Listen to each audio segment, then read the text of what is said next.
Enter the crib. Your strike back sit rep starts in 3, 2, 1. Wait, do we go on 0?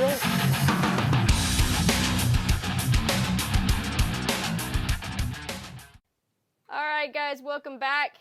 You have seen all of the episodes, so we are excited to bring you back, the duo that we are going to have no control over whatsoever. Lead actor Dan MacPherson, second unit director Warren Brown. We are so excited to have you both back. Shadow that's director. That's pretty much what Jack and Nuala and everybody said by about halfway through season 2 about this duo as well. We're going to bring them back, and we've got no control over them. And they were pretty much right. Nice to be here, team, and nice to be back alongside our second unit director extraordinaire, Warren Brown. Dickhead. Good to be back. Nice to see you, ladies. Always a pleasure to see you, Dan. We want to start off. I just want to know from each of you what the other one got to do for the show that you wish you had gotten to do. Live. Get killed up halfway through a season and have a holiday in Croatia.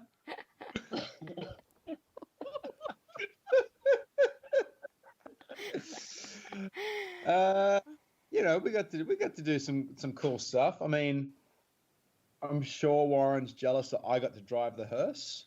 You call that driving? Who wanted a getaway vehicle? I don't know what. Yeah, no, I think I was most jealous of your amazing episodes 5 and 6, and the fact that you had an ending, and that I missed you. I just missed you. It was only for a few weeks, mate. I was back not long. I know, but my liver, right. Okay. my liver came really came to get you back off the tracks. Just also for those at home listening, I'm in Australia right now. It's 10 p.m. The Strike Back Crib team are in which part of the world? The U.S., New York and Virginia. Yep. Yeah, all right. And Warren Brown is in Quarrington. So if there is a little bit of a gap, that's why, because we are coming to you live from all around the world. We aren't all in a nice, cushy studio in New York City. I apologize. Oh, that's the dream. Yeah, that's the fucking dream. I think when I spoke to you ladies the other week, I just started building at my place in London, and then it got a bit out of hand. I think the night I spoke to you guys, I think I might have mentioned this. I had a Chinese takeaway on a snowboard for a table. And I had one fork in my bedroom that I kept out. So I'm like, yeah, this is not good. And then actually the next day, so I've got 2 bathrooms at my place. Obviously one was getting redone before the other one. And normally the builders were coming in about 8, and I'd normally get up just before them. Or if I didn't, I'd get up at 8. And then one day, 8 o'clock, 8 of the builders come in. And then there's a knock at my door. I'm not open. It's, hello, Warren, mate. Sorry, can I use your toilet? And then I've got a builder taking a dump in my ensuite bathroom as I'm in bed, and I'm like, yeah, this is not good. I need to get out. So I nipped up the road to see my mum and get away from the building site for a minute, and got locked down. And now I'm stuck here with awful internet. First world problems. But That actually also happened to me in my trailer when we first started in Jordan, where we set up Jordan. And I remember going to my trailer one day. I knocked on the door. I was like, I'm pretty sure there's someone in there. And there was one of the local crew was just in there taking a dump in Wyatt's trailer. It's like, dude, get the fuck out. Welcome. So, showbiz. Yeah. the Malaysia toilet debacle is a whole chapter. That's a whole podcast in itself. Thumbs up, strike back. Yeah. You guys, y'all are just keeping it classy. We like it. Appreciate that. Oh, hey, this is going to be the better episode. Don't worry.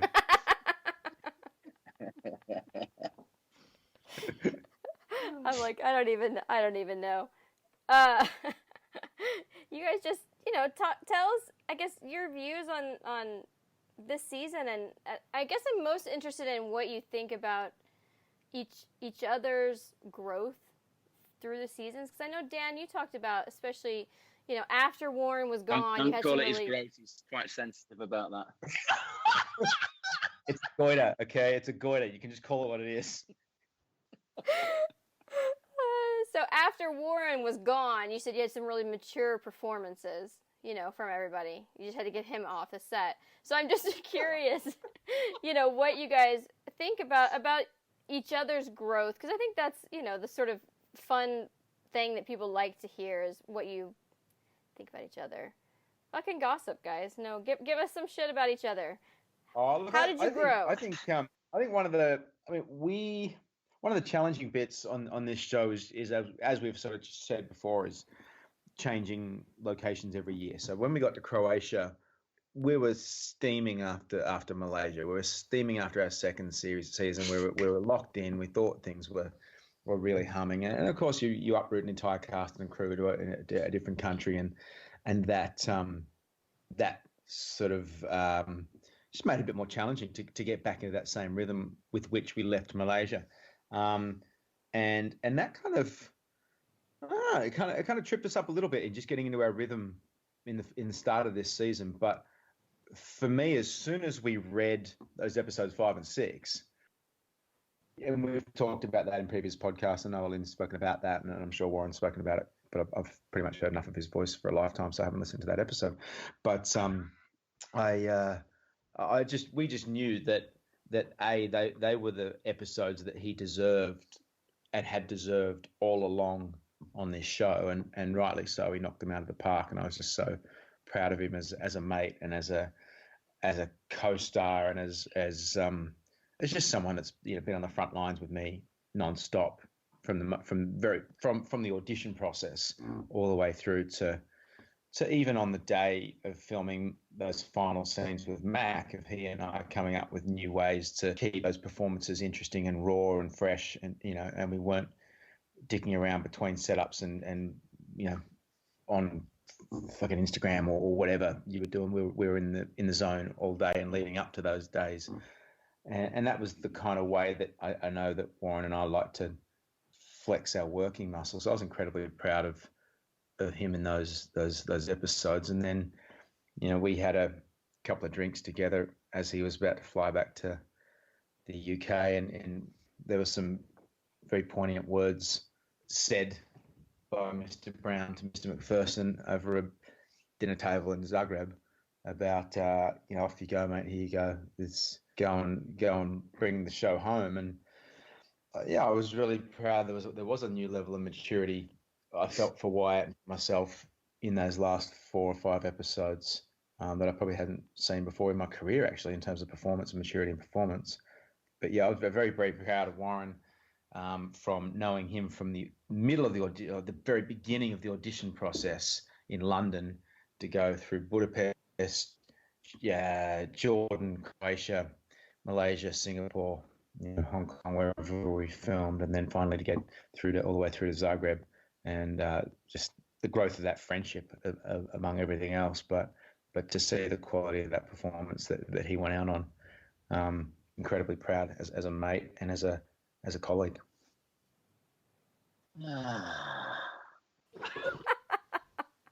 Am I gonna cry? It's been a hell of a journey, hasn't it? And you talk about kind of separating and what do you prefer of the other, but like as you just said there, from a bloody 3 days in London in a room to then, even before we started filming, didn't we? When we were going to do this in LA, and that fell through, and I still had a week off filming, and you were like, "Oh, come over to LA then." So I jumped on a plane, and you picked me up from the airport. And I was like, I might be knocking around with this dude for a bit. Let's go and see if this will work. So, sure enough, you went, you can stay at mine. Blow up mattress in the living room, pick me up from the airport, landed, and went. For a week, just so it worked out that Zoe was in Australia. So I was like, come and stay in the blow up mattress. And I remember you picked me up from the airport. I was a bit jet lagged. Got to your place and you went, listen, it's my mate's 40th birthday, and I'm going out to a party. And you want to, stay in and rest, and then we'll pick up tomorrow. And I was like, hold on a goddamn minute, you're going to a party. I love a party. And the very first night we went to a fancy dress party. I think I had, I had no fancy dress costume, so I wore a leather jacket. I think you gave me some eyeliner. And that was my costume, a black leather jacket and eyeliner. And we went out and, just got leathered and hung out and kind of really quickly we're like, yeah, this is cool, and met a load of his mates. And then we had quite a serious train throughout that week, and then we rounded it up. We met up with the girls in LA and had a good send off and got leathered. And then man, we've just been through absolutely everything together, haven't we? And obviously with Alan as well being there from our first season.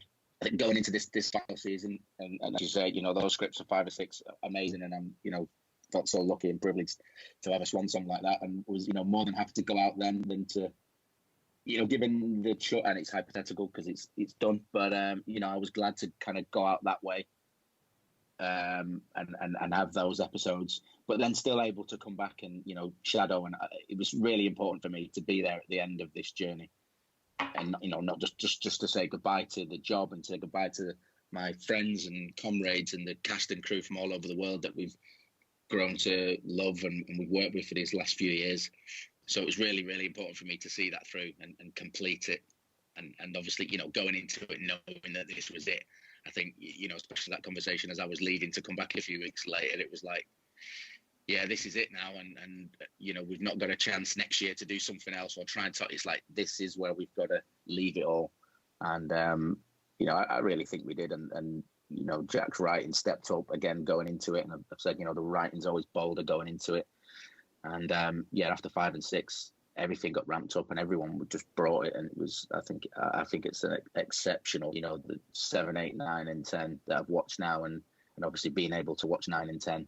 I think I'd mentioned this as well, and having that privilege of being on set, but actually not having to work. Well, I was working, but watching my friends on camera that I always knew were great, but watching them through the monitors and just going, fucking hell, they're even better than I think they are when I'm working with them. And that was amazing to see. And it's over. It's done.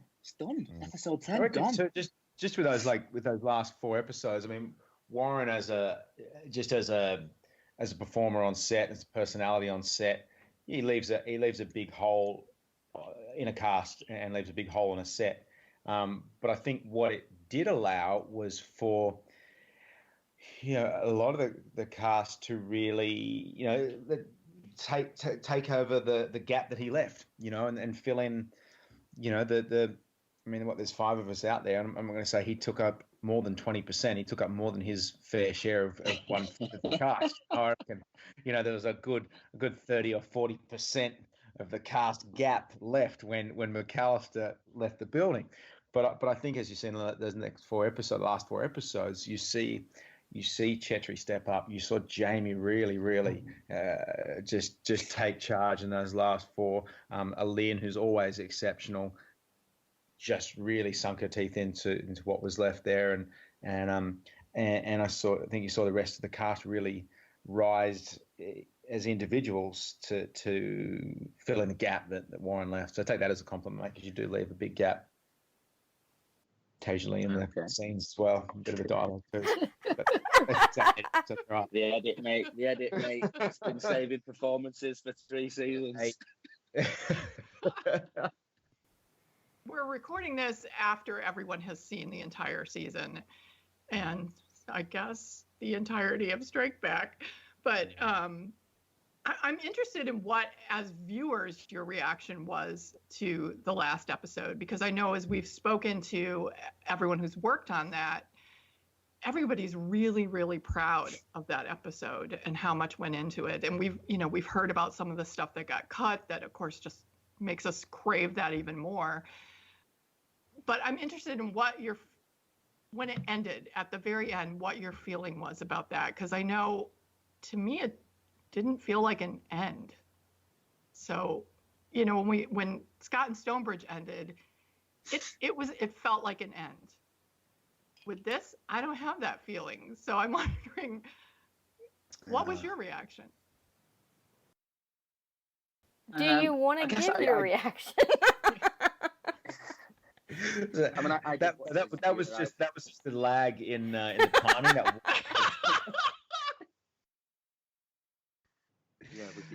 Dramatic pause. Internet connection. I got sent the links and I thought I'll just stick 7 on, and obviously I wasn't around for any of 7 or 8. And I was there for a bit of the build-up because as we were finishing up 5 and 6, they were prepping or not prepping because I know the scripts were quite late. But I thought I'll just stick 7 on and then I'll see where we go. And I thought 7 and 8 were great. And if I ended up just staying up till 4 o'clock in the morning and watching 7, 8, 9, and 10 all in one go, I thought it was brilliant. And everyone stepped up. I thought the ending, I mean, yeah, there's a bit of ambiguity there at the end of going, well, in case you change your mind, which I think is kind of nice to, some people will be thinking there's a what if, but I still think it rounded up and finished up enough, to go, listen, they've completed their journey. They've said goodbye to each other. I thought it was really, I loved it, me. I thought the ending was brilliant. That final shot just like floating up, and that the locations that we got in bloody 9 and 10 were ridiculous. It just looks incredible. I'm probably still a little bit close to it, to be fair. And that happens all the time. It's not unusual, particularly these kind of the ends of a season where you've been doing it for 6-7 months at a time. And you're scrambling, crawling to the finish line. And and on a show like this, you do 2 or 3 months of post-production work. So even when you wrap in November, you're still working on the show in February. And so I was working in February in London. So I'd been back to Australia, still doing post in Australia. Then went back to Ireland to start work again, and was in London with Warren actually doing still finishing up Strike Back. So what I will say was it was like Jack's childhood dream episode of just like putting everything imaginable into a final block. Whatever they've got left in the budget, they're going to use it. However many rounds of bombs or squibs or SFX they've got left, they're going to use it. And the sheer scope and ambition of having pretty much like a 35-minute chase sequence was just extraordinary. And watching the way it was handled by Bill Eagles and by Fraser shooting second unit and Warren Brown also additional second unit bits and pieces. But watching that in the hands of some incredible creatives and directors and whatnot, it's just epic. It's epic. And what Jack was very astute in doing was making sure that there was a lot of fun still in that final episode. This show has to be fun to work. It's got to be high stakes, explosive, lots of fun, tactically correct, all that kind of stuff. But if it's not fun, if we're not having fun, then there's a bit of Strike Back that just doesn't work. We're not trying to be SEAL Team. We're never trying to be Six. We're never trying to be anything like that. It's always, there's got to be that kind of fun and tongue-in-cheek kind of bravado style of it. And I think by having that kind of heist element of the final episode, it did bring back a bit of the fun that was soured by McAllister and Chetri. I was gonna say 6 was real fun, really lighthearted, So Dan, when we talked to Alin about episode 10, she'd briefly mentioned, her scene that she was like sort of upset that she got cut. The sad that she got cut. This sort of like finally finding out some backstory on Nova and that kind of things. And then in Jack's final behind the scenes Jack's Facts, he had sent us saying that actually the scene that was hardest for him to cut maybe was a scene with you and learning about Wyatt as a mercenary. And so I'm curious, can you tell us a little bit about that scene? Yeah, it was really cool. We shot the first 3 days of that block. We shot 14 pages of dialogue that we'd got the night before, which was all of the Coltrane, Wyatt, Novan stuff that was around the piano coming up with the plan. So when we go in, Novan comes in the door, we see Novan for the first time. Coltrane's just got out of the Russian jail, and we formulate the entire plan. And so we shot that for a couple of days, and and there was a speech of Wyatt's of going, hey, I've gone off and I've just worked for money, and if you're just killing for money, then you're not doing the right thing, and I've tried that and it's no good.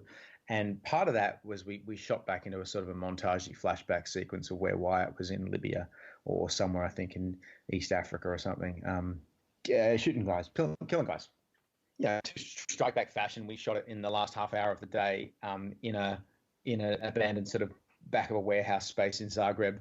But we've got extraordinary cameramen, extraordinary creatives, and we found this sort of little alleyway where we were able to put up heaps of flames and heaps of flame bars, have a bunch of our crew dressed up as soldiers covered in SFX and prosthetics, and it was just the way it was shot.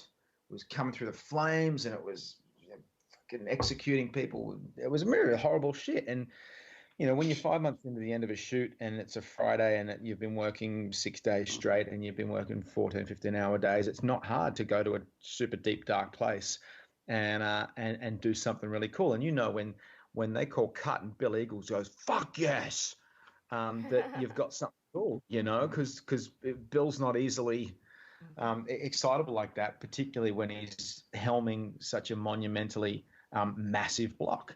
And so to get those little moments, I mean, shooting the last hour of the day is my favorite hour because the pressure's on. You get one chance to get it right.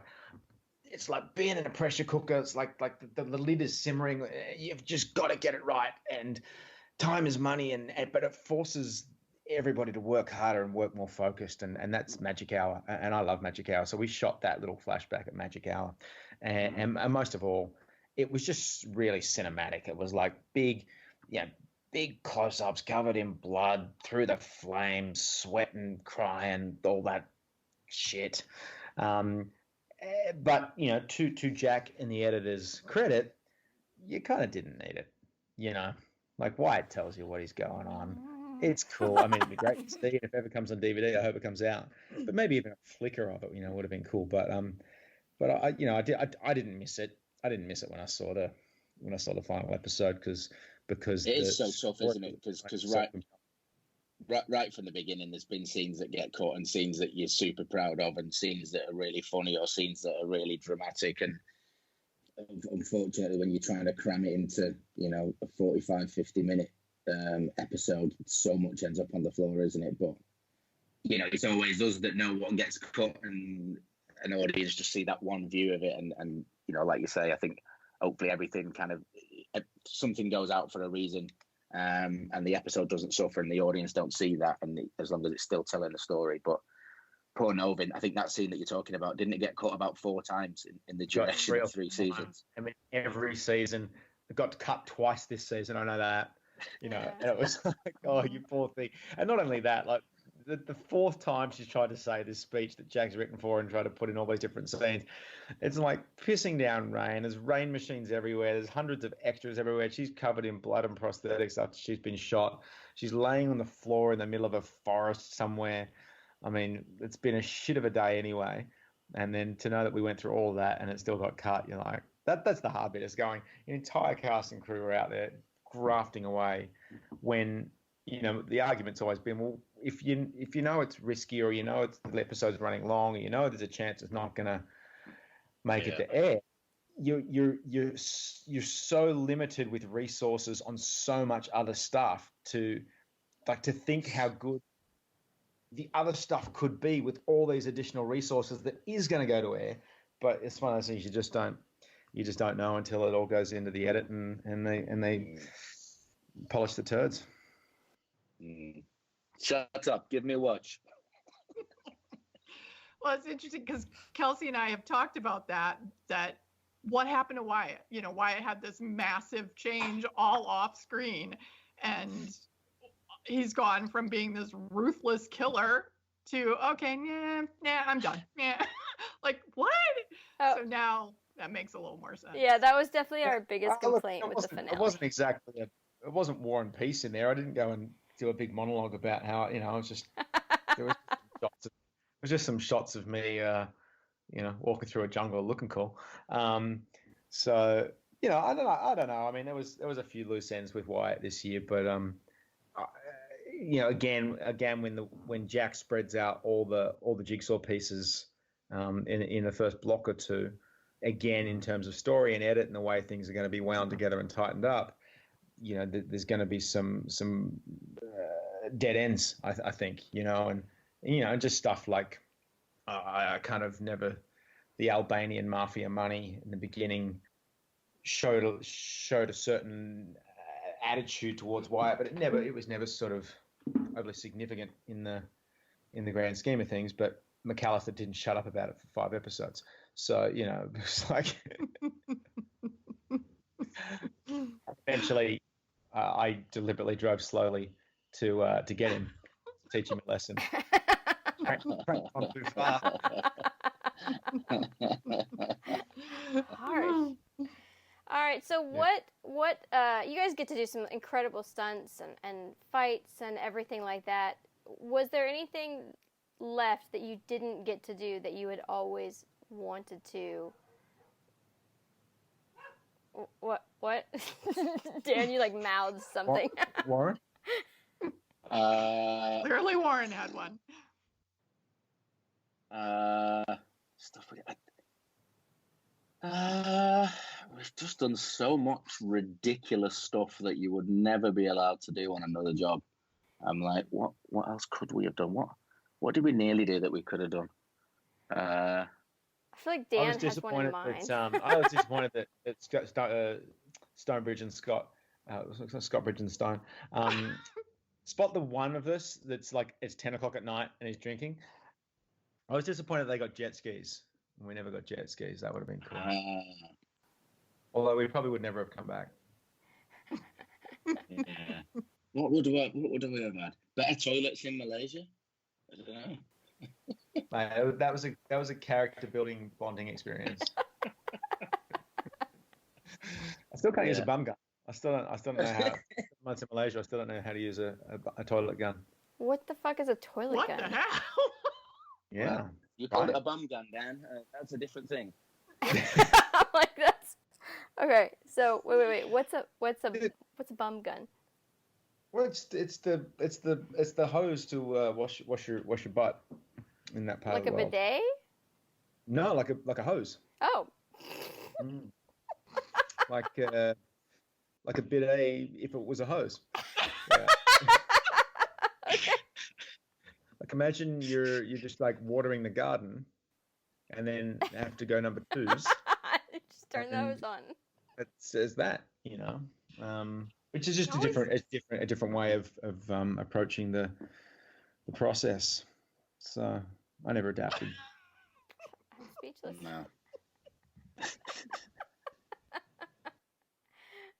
All right, so I have I'll just I feel like I don't know how to follow that, so I'm just gonna change the subject. So one of the things that Deb and I had talked about early on that we thought was minor, very minor, but interesting, was that your characters from the very beginning, y'all, and I guess pretty much everybody's, went solely by their last name, which in the Scott and Stonebridge years, you had Scott and Stonebridge, but they also Mikey, or they would call each other by different names. Whereas it felt like from the very beginning, nobody was going to be anything other than Wyatt, Mac, and Novin. To the point where somebody wrote an article last year, in some entertainment magazine, and they had said something about Thomas and Samuel, and I was like, who the fuck is that? I don't know. And I was like, oh shit, that's right, they have first names. So I'm wondering, was that something that you guys talked about? Was that a totally Jack decision? Was that, because I know that especially Warren has had some effect on nicknames in the show. Was that just always how it was going to be? I think Mac and Wyatt just sounds better than Thomas and Samuel, doesn't it? Well, also Thomas McAllister's first name originally was Daniel. So it was Daniel McAllister, Daniel Mac.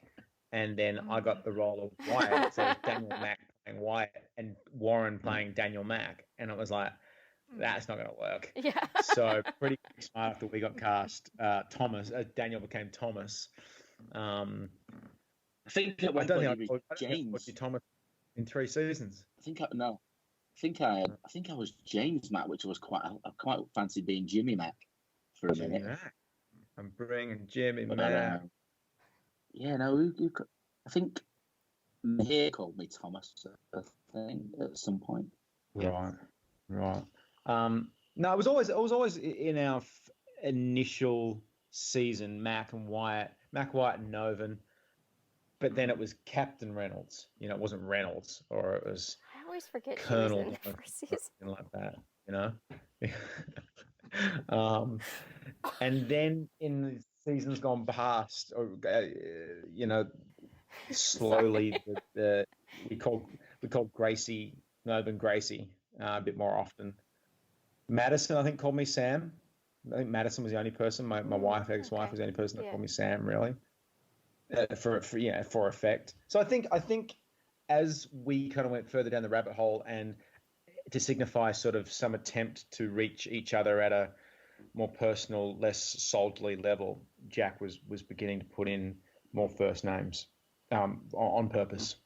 But I think it was I a lot had more. a couple where sorry, man, this delay is awful. I think I had a couple of bits where I did refer to Novan as Gracie, and I read it on the page, and I was like nearly sick in my own mouth, and I couldn't say it. So I was like, I'm just going to say Novan because I can't say this.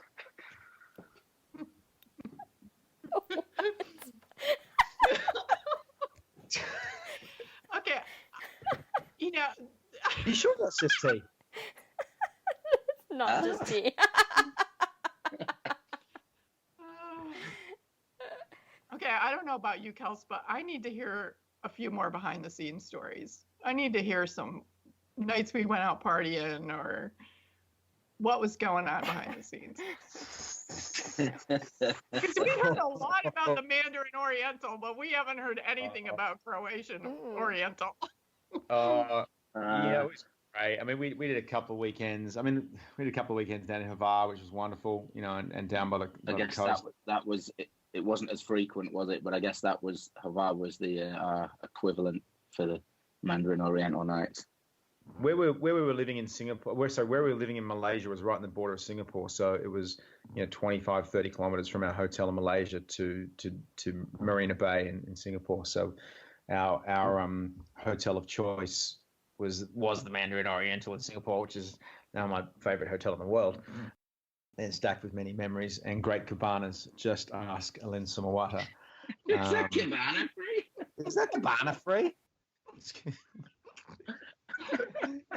The best. One of the best Mandarin nights ever.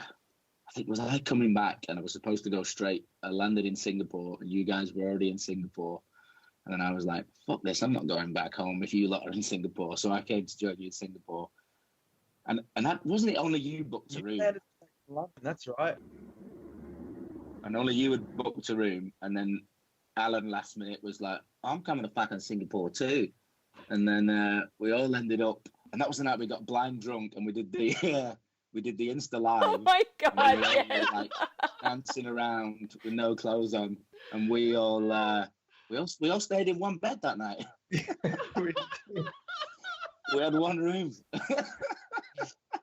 That was the night that I fell asleep with a pillow over my head. It's like you two would start dancing, and I was like, screw you guys, I'm going to sleep. And then I woke up in the morning, and like the lights, and you guys had to leave at like 6 or something like that, because you guys had to get back to set, and I wasn't working until later. And Warren couldn't work out how to turn the reading. It was supposed to be 24 hours before we're on set, aren't we? And we're like, yeah, so we should have gone home Sunday night, and we like went, we'll just get a really early car in Monday morning and we'll make it. But carry on. Yeah, so I wake up, and Warren somehow couldn't work out how to turn the reading light off next to the bed to go to sleep. So I wake up, and there's like a tissue box, one of those fancy leather tissue boxes, getting myself jammed up around the reading light with a tissue still in it, so it was a fire hazard. And I'm like, and there's stuff built up around it to keep it there, so it's a tower of shit. Then to the tissue box, which is wedged around. I was like, what's wrong? I was like, oh yeah, Warren couldn't work out how to turn off the light. It was a circular light switch. So you're just turning it left and right, try and turn it up and down. I was like, no, you just do it, and you press it, and it clicks in and turns it off. but at 3 a.m, Warren and Elaine couldn't work it out. I was clearly the brains of the group. Clearly. I do remember those Insta Lives because you guys mentioned on them, we have to get up in the morning, we're getting off, and then you turn it off, and then like 30 minutes later, it like pop back up again. And like, you'd be like, no, we're going to bed, we have to be up in 4 hours. It'd be like off, and then like up again, and we were like, what the fuck are they doing? Malaysia particularly, we really had to blow off a lot of steam. Malaysia was intense. It was intense on set. We were kind of all spread out a little bit around varying degrees of interesting accommodation. So to have those kind of weekends, we're blowing off some steam, that's for sure. Yeah. What about when Bidis and Giancarlo sound, for whatever reason, we ended up having a right mob, didn't we? And signed Noon and his daughter, and then everyone that was congregated. Our first weekend with Smurfit and a couple of stunties came down. Yeah. Oh Jesus, that was Demo Let Me Go In weekend, and Bidis and Giancarlo slept in a park because they didn't have accommodation. Slept on a park bench. That's right. That's one guy I want to party with. Yeah. Oh yeah. I mean, they Bidis. Yeah. Can't drink to save his life. The big one. The bigger they are, the harder they fall. And you watch that guy. It's like someone, like a lumberjack, is just like taking a big wedge out of his leg, and just the timber as bitter as to start popping over. And to watch, like, I'm talking out of school, but yeah, it takes a lot of them. Hey, we should have a game. How many of the makeup department does it take to carry Bitters back to his hotel?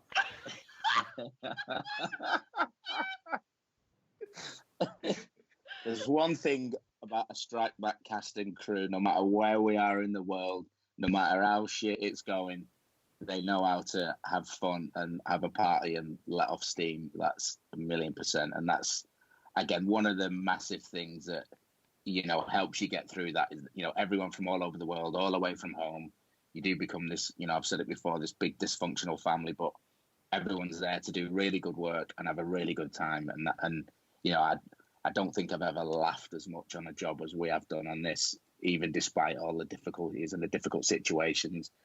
And, the amount of fun that we had on and off set is just like incredible. And I'll be forever grateful for it. Yeah. 100%. And there's loads of stories that just can't, not for human consumption. There was a couple of times where like we'd be getting back from Singapore about the time that the crew were leaving our hotel to go to work, and we'd be like hiding behind the minibus paying the driver while the crew were coming out of the lobby. And then once they've got in their minibus, we'd have to sneak into the hotel, quickly shower, get changed, and go back to set. Hey guys, how was your weekend? Yeah, lots of training, keto, lots of water.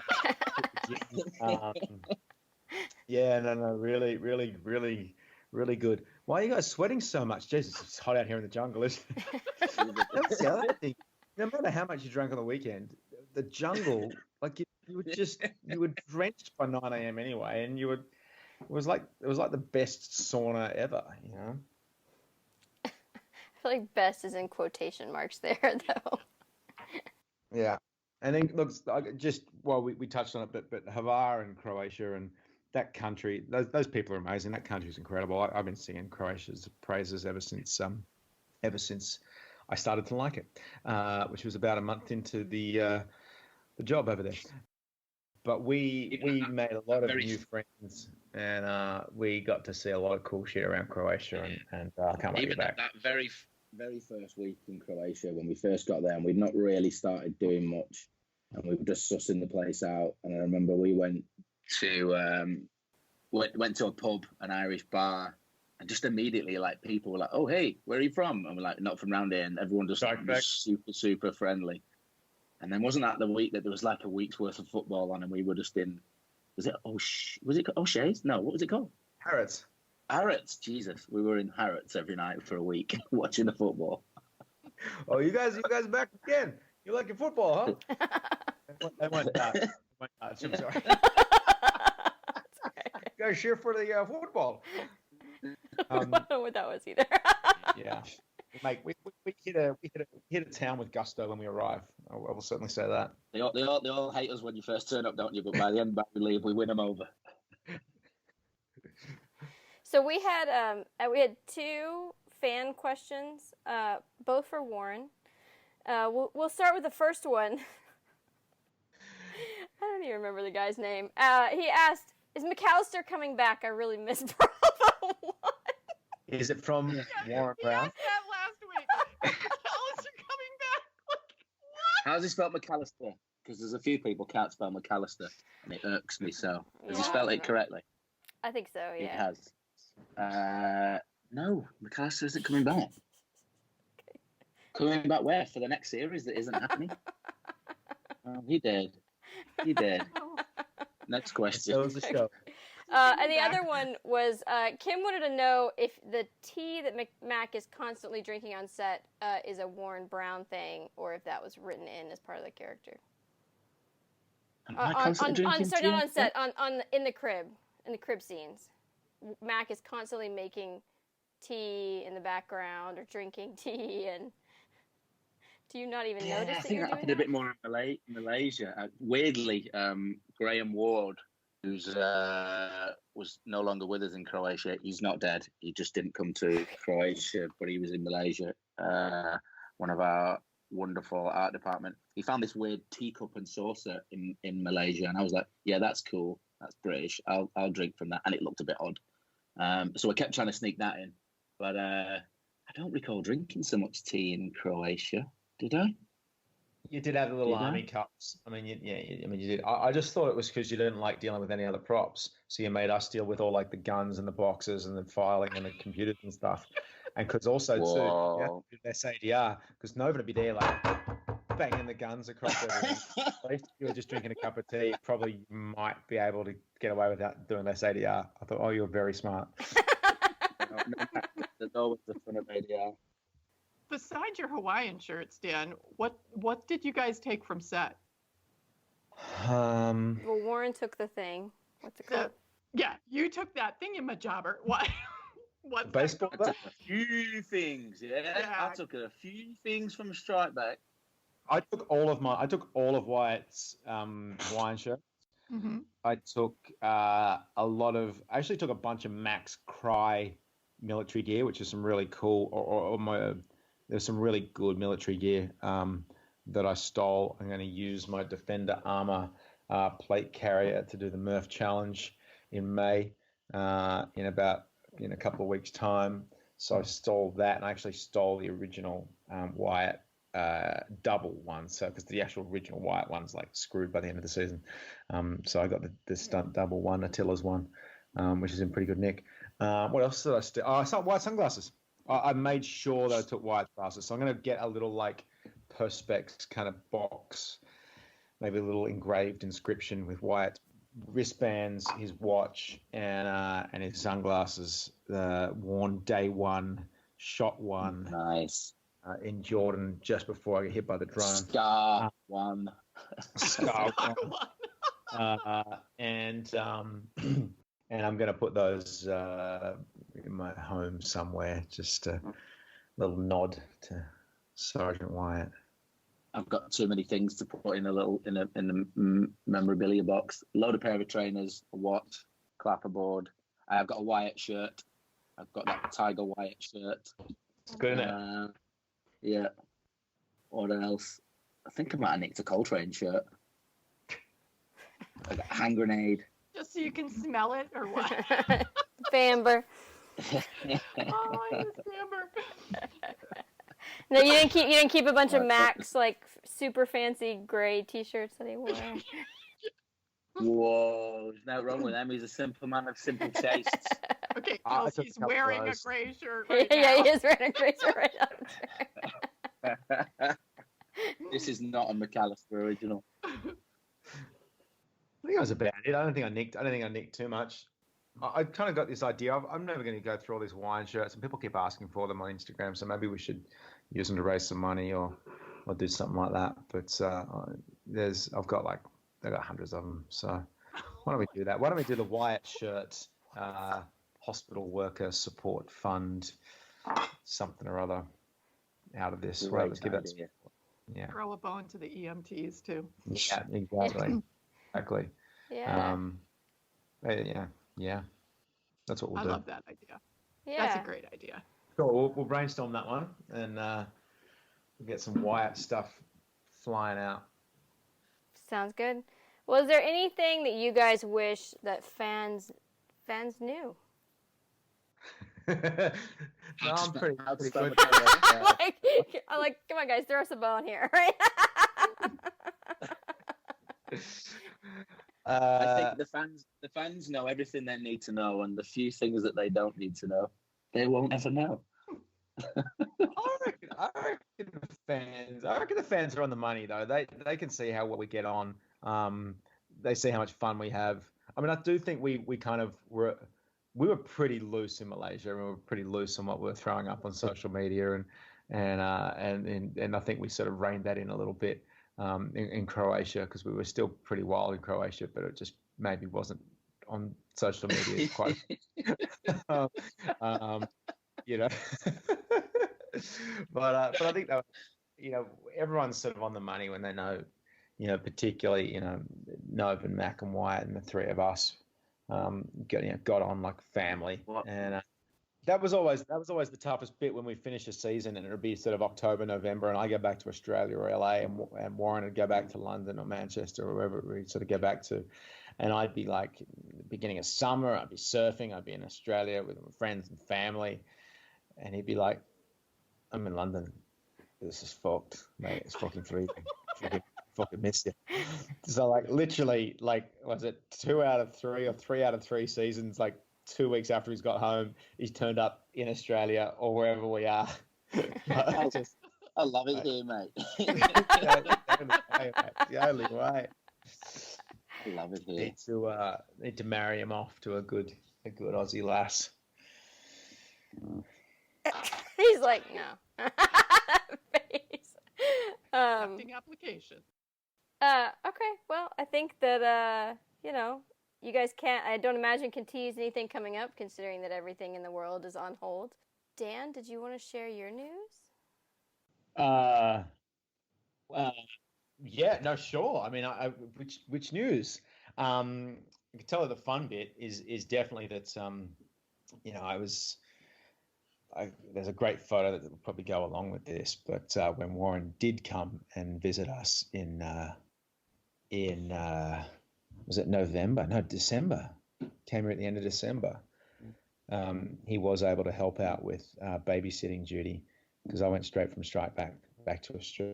And Zoe, my wonderful wife, gave birth to our first son, Austin Xavier MacPherson, 4 weeks after we wrapped in Croatia on the first day of summer, December the 1st. And Uncle Wowo looked very, very happy and very relaxed with little Aussie over New Year's Eve and the first part of January over here. So definitely a bond forged immediately. So yeah, that's been pretty amazing, a pretty huge life change for us post strike back. But he's not talking yet, but I know he misses Uncle Warren already.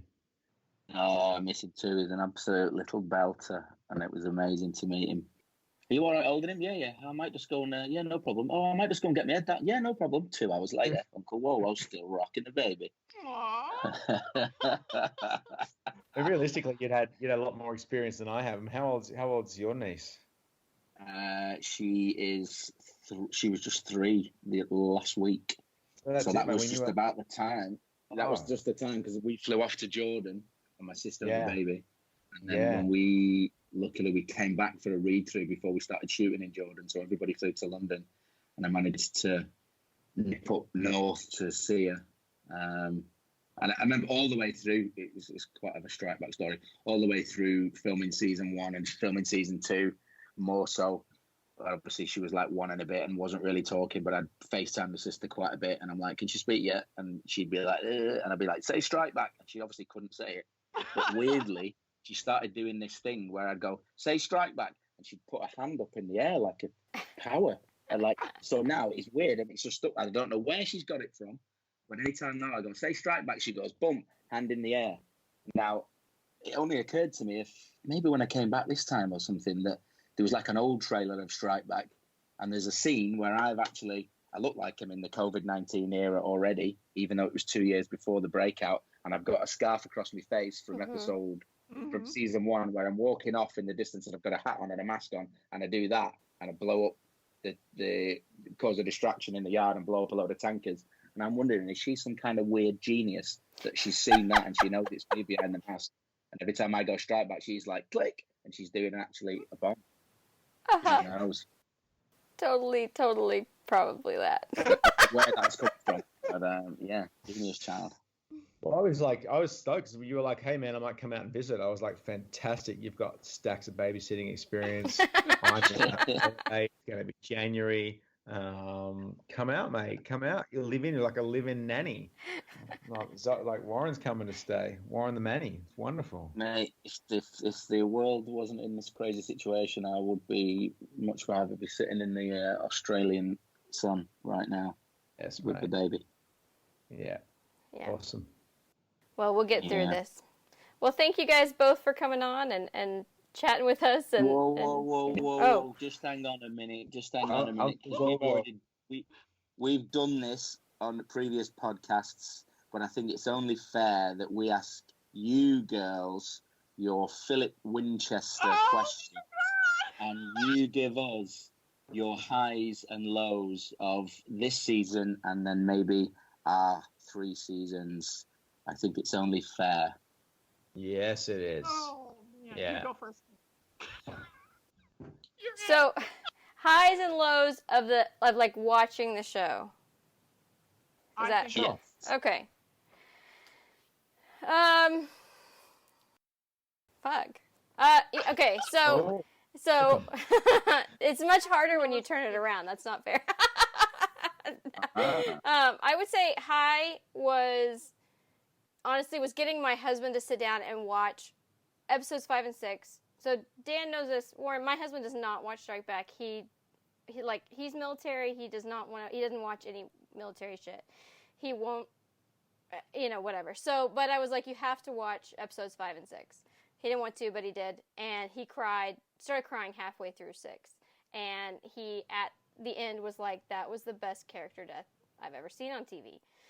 And so I think that getting to share that with him was pretty big. Gotcha. I mean, low is low is its ending. This has been really, this has been special for us. This, not only being as fans of the show and it coming back, but everybody being so welcoming and kind to us and sort of letting us, have this peek into your world, and it's ending, and it's hard. As for actual low, if we're gonna talk about the actual show happening, probably was I would say the thing I was most irritated about was frankly Wyatt's big change off screen between 9 and 10, because we saw him going his big change, because he was going darker and darker and darker and darker, and then they had this time leap, and suddenly he's happy, and I was like, what the fuck happened? So that was probably He saw a shrink. He started smoking a lot of pot. Yeah. He's all cool now. He's zen. He's like, I'm cool, and I've kind of tag teamed with Novan, who's gone super dark. Anyway, sorry, I digress. Yeah, no. The Lost Files. Look out for it. Yeah. So that was, I think it's been, you guys have had a journey. I mean, as fans, we've had, the first few episodes of the new seasons were rough, but fun, and then things got great, and then things got really, really good last season. And I think there were some cast changes that were good. Some, makeup choices that were good. Changing in those. So yeah, it's been a journey. So now, Deb, you take over before I start crying. now I'm just trying to work out what the fuck you're talking about. Oh, Yeah. So Okay. I'll be real. First season, I did not like Captain Reynolds. I think she felt like she wore like glitter eye makeup on the field, and it was weird, and it was inappropriate, and like you could look nice as a female soldier without looking like you're going to the club. She was not my favorite. So, anyways, when she was gone, I like her. I loved her in Dominion. You know, I think it just maybe wasn't the right fit. And then bringing Jamie Bamber and Verrata on was like phenomenal. So. Yeah, I agree. That's all I'll say about that. Deb, your turn. You just had to get that out. Sorry. I know. I was like, oh my God. Just like, one time can I say it out loud? Well, my best Strike Back watching buddy is like this 70-year-old man who just loves the show. And when I brought that to him to watch, and I think it was the second episode, he looks at me, he's like, what the fuck with the glitter eyeshadow? You have to cut that. I'm not cutting that. I said it, so did you. This is great. What the fuck with the glitter eyeshadow? Okay. Yeah. All right. Yeah. Look, do it. Yeah. So is that your it was high a or big- your low? That was her low. Oh man, actually one of the highs for me is when Kelsey and I first started this. Kelsey was not at all a behind the scenes type person. She didn't, right? I mean, you have to admit that all those little details and all the sort of talking with the directors and that just kind of wasn't her thing. And now it's like she totally watches everything differently. I wouldn't say talking to them was not my thing, but I didn't like the suspension of disbelief. I'm like full on. Just give me the emotion. So yeah, Deb has coached me on looking at the little things. Yes, much more. And I think that's worked because we watch things so differently and take things in so differently that I think it makes a really good sort of blend of how to talk about the show and how to break the show down. But anyway, I digress. Highs. For me, it really wasn't necessarily a lot of the show. It really been being able to finally have answers to all those little questions I've had for 10 years about how is this done, and how are scripts developed, and how do you set these shots up? Because that is, when I'm watching the show, those are the things that I'm thinking about. Yes, I watch it once for the just sheer impact and the emotion, and then I watch it 7 more times to look at one shot or how the lighting's done in this. And so it's just been amazing to talk to the people that I've had these questions like, wow, how does Bill Eagles do this, and what is Wilmshurst thinking when he sets this shot up, and what is he thinking? Yeah, what the hell? That's pretty much what we're on set as well. It's taking so long. So it's really just been. Warren can't hit Mark anyway. You don't give a fuck about logic, man. Logic.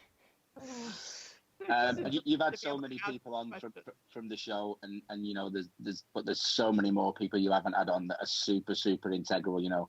Every single member of that cast and crew. You do an amazing job. So many other people that you haven't spoken to what a job. Thank you so much for your guys' support, and the fans that are supporting it and coming on this mad old journey. And I've said this before, I've made friends for life, and none more so than this Australian lump beard sat in front of me, who I love dearly. And it's done. Thanks so much. Yeah. I think also the more we chat, go towards the end of the quote. Don't be sad that it's over. Be happy that we all went on the ride. Oh, I thought it was the one about the clowns in the circus. Oh,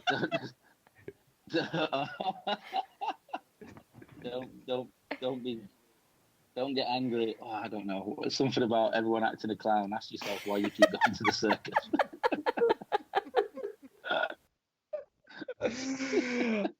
It would be remiss of us not to say a couple of thank yous on behalf of everybody, but Jamie, Varada, Alin, three of the greatest castmates, friends, family, people that you want to just go through a life-changing experience like this together, not once, not twice, for three of us, three times.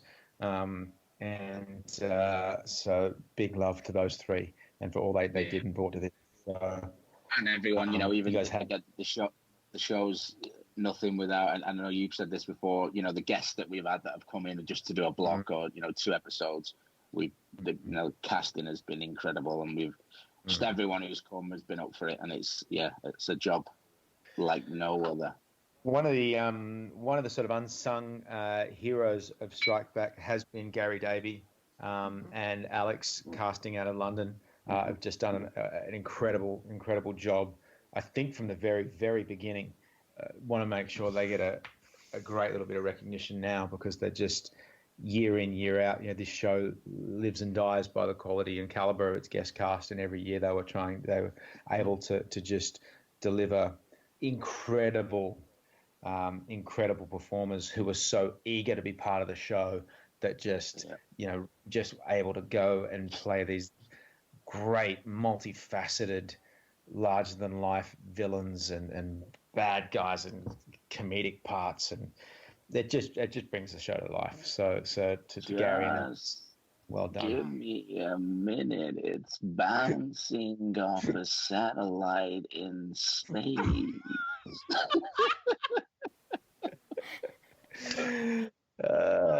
From the very that was we had actually invited them on the show, and at the last minute it just didn't work out, and because we really that was something we wanted to be able to bring to fans, was because in social media you constantly see fans saying, why don't you do this, you need to do this to the actors, and it's like, that's not how it works, guys. There's this thing called casting, and there's the people who own the show are the ones that make these decisions. And so we had really hoped to have the casting guys on, because they have been there since day one of Strike Back. And also the fans keep saying I should play Wolverine, so don't stop from saying that. So tell them who they should ask. Sometimes the fans are right. Yeah. And so you need to reach out to this casting director and tell them that. But at the last minute it just didn't work out, because we had a great story from Philip that we wanted to share about casting, that he actually read for the role of Damian Scott originally. I mean, can you even imagine that?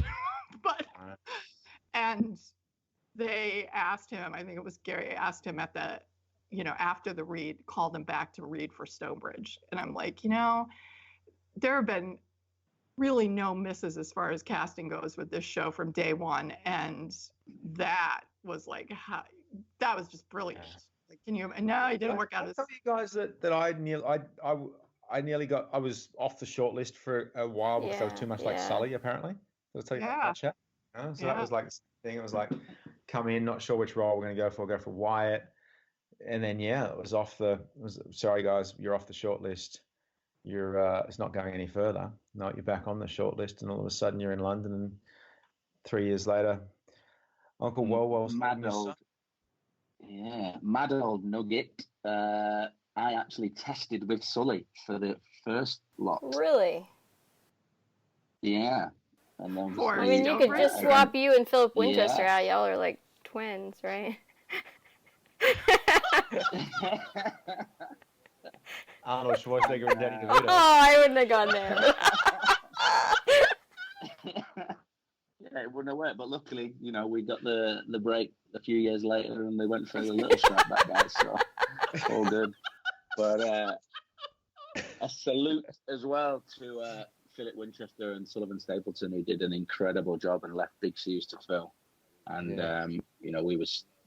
we kind of known them as well, but then for them to come out and do a little bit with us as well was amazing. And both fucking brilliant guys and did a phenomenal job. Oh, and they forced us to work harder because they set the benchmark so high. And that was it. You knew how much the fans loved them. You knew the success of the show. You knew how great those characters were, and that dynamic between themselves and Shelley and everybody that had gone before us, Robson, set the bar incredibly high, and they forced us to work really, really hard till the bitter end to do us justice. So I'm incredibly grateful for that. Yeah, thank you two for supporting us from the very beginning and taking the time and the effort to really get in and dig in behind the scenes, and having all these wonderful people on the show like Sean, who's wonderful, and Fraser and Bittis, and just all these people that really work their backside off to make the show what it is, and maybe the unsung heroes on screen. So thank you guys for always having a great banter. For this podcast is always fun. Listen to it in the car, and it's been a joy. It's been a ride, and we'll have to have our 1 month reunion. It's crazy, isn't it? Because you finish it so long ago, and this happens like every season. But even now, it's still obviously because it's airing, and you're doing press and you're doing talks and ADR afterwards, and it kind of still hasn't really felt like it's finished until I guess it's going to start happening now. Now that episode 10's gone out, obviously we've got a couple of weeks behind in the UK, and I've still been doing stuff just recently. But it's now going to start kind of sinking in that actually it is over, I think. I just an email today from Chris at HBO, just going, hey, from Godfrey, just going, hey man, can you do a social media shout out, say the final episodes, it's like, oh shit, it's here. It's here, it's happening. So it's happening, it's the final countdown. It's kind of crazy. I'm also surprised that, like, I'm like, you're going to email Dan to tell him to do a social shout out? Everybody knows Dan's got social media covered.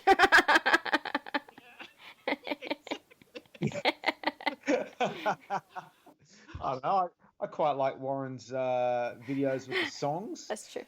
He's obviously got a lot of time hands up there in Warrington. So social media games have vastly improved since he's been in lockdown. Yes, go to my Instagram, and there's a picture. I think it's last year's poster with a musical note on it, and there is a shit ton of those all still together from last year right through this year. I've enjoyed that. It's fun. Sure. All right. It's over, It's mate. over. Well, Drink up, please. The bar is closing. Thanks, and tune in next week for another Need to Know session at the Crib. Follow us on Twitter @StrikebackCrib. Out.